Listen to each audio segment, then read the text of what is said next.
তো বন্ধুরা, school service কমিশনের যে পরীক্ষা 9, 10, 11, 12 তার যে সম্ভাব্য তারিখ সেই নিয়ে ইতিমধ্যে আপনারা জানছিলেন যে পরীক্ষা সেপ্টেম্বর মাসে হবে।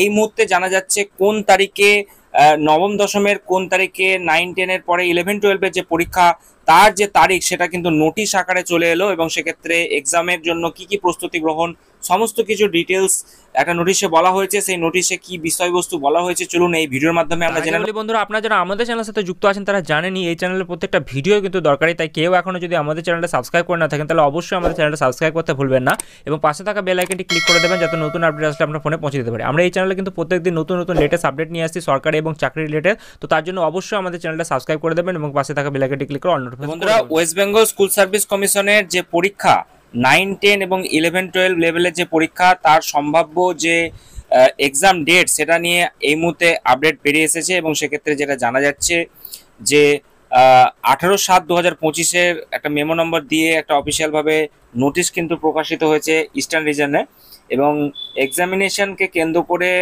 দেওয়া হয়েছে এই নোটিশ, যেখানে বলা হচ্ছে দেখুন যে সাবজেক্ট যেটা বলেছে consent to spare the institution as venue for conduct second SLST 2025, যেটা বলা হচ্ছে 7/9/2025 এবং 14/9/2025 এই দুটো ডেটে কিন্তু পরীক্ষা হতে চলেছে এমনটাই কিন্তু জানানো হয়েছে, এবং আরও যে ডিটেলসগুলো এখানে দেওয়া হয়েছে এগুলো দেখবো আমরা। অর্থাৎ আর যে সময়সীমা সেটা নিয়ে যেটা একটা বলা হয়েছিল টেন্টেটিভ ডেট, সেই সময়সীমার মধ্যেই কিন্তু পরীক্ষাটা হতে যাচ্ছে। তো এখানে বলা রয়েছে you are aware that second SLST 2025 for recruitment to the post of assistant teachers in government aided sponsor যেগুলো রয়েছে স্কুলগুলো রয়েছে টেক প্লেস 7/9/2025 থেকে যেটা বলা হচ্ছে 14/9/2025 এই দুটো ডেটে কিন্তু পরীক্ষা হতে চলেছে। অর্থাৎ 9, 10 এর পরীক্ষা সম্ভাব্য তারিখ যেটা বলা হচ্ছে 7/9/2025 হবে, এবং 14/9/2025 নবম দশমের পরে একাদশ দ্বাদশের যে পরীক্ষা সেটা কিন্তু হতে চলেছে। I am inform you that this commission is going to conduct the second SLST 2025 for recruitment by assistant teacher, যেটা বলা হয়েছে গভর্নমেন্ট এডেড স্পন্সর যে স্কুলগুলো রয়েছে তাতে। I am also to inform you that the commission thinks it a pleasure to request you to spare your institution as a venue for smooth conduct of written examination strictly as per rules framed by the West Bengal School Service Commission। অর্থাৎ সেক্ষেত্রে যে rules রেগুলেশনগুলো আছে সেগুলোর পরিপ্রেক্ষিতে যে এক্সামিনেশনটা হতে চলেছে সেগুলো নিয়ে কিন্তু বলা হয়েছে। I shall be highly obliged if you kindly extend your cooperation by sparing your institution along with teaching, non-teaching staff and other infrastructure with are essential for smooth conduct second SLST 2025। অর্থাৎ সেক্ষেত্রে সমস্ত ইনস্টিটিউশনকে বলা হচ্ছে যে তাদের যে infrastructure, teaching non teaching স্টাফের যে সংখ্যা সেগুলো নিয়ে কি অবস্থা রয়েছে সেগুলো কিন্তু জানতে চাওয়া হয়েছে।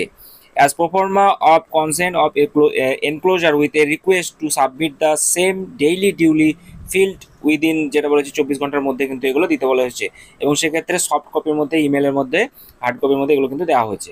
এবং সেক্ষেত্রে বুঝতেই পারছেন যে পরীক্ষা সেটার যে এক্সামিনেশন ডেট সেটাও কিন্তু পাবলিশের একটা ব্যাপার নিয়ে চলে এসেছে, এবং সিনসিয়ারলি চেয়ারম্যানের সই সিগনেচার দেখতে পাওয়া যাচ্ছে।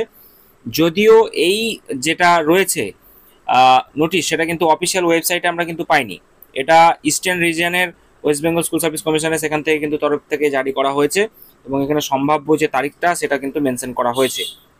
অর্থাৎ হাতে আর সময় নেই, মাত্র 1-1.5 মাস সময় রয়েছে, তার মধ্যেই স্কুল সার্ভিস কমিশন তাদের পরীক্ষা সেটা কিন্তু নিয়ে নেবে এমনটাই কিন্তু বলা হয়েছে এখানে। পাশাপাশি আপনারা জেনে থাকবেন আজকেই সুপ্রিম কোর্টে গিয়েছে মামলা, যেটা আমরা দেখেছিলাম যে ডিভিশন বেঞ্চে খারিজ করে দেওয়া হয়েছিল। সেই চাকরি বাতিলের যে ব্যাপারটা নিয়ে আমরা দেখেছি নতুনভাবে যে পরীক্ষাটি কন্ডাক্ট করা হচ্ছে তাতে বঞ্চিতদেরকে এবং তার সঙ্গে সঙ্গে যারা রয়েছে 10 নম্বর এইগুলো ব্যাপারগুলো নিয়ে তারা কিন্তু গিয়েছে, এবং সেখানে কি হচ্ছে তার উপরে ভিত্তি করে অনেক কিছু ডিটেলস আসতে চলেছে আগামী দিনে। আদালত অবমাননাকে কেন্দ্র করে সুপ্রিম কোর্টে আজকে মামলা দায়ের করা হয়েছে। তো এটুকু আজকে আপডেট ছিল। বিস্তারিত ভিডিওটি ভালো লাগলে অবশ্যই একটি লাইক করে দেবেন, আর চ্যানেল নতুন আসলে চ্যানেলটি সাবস্ক্রাইব করতে ভুলবেন না।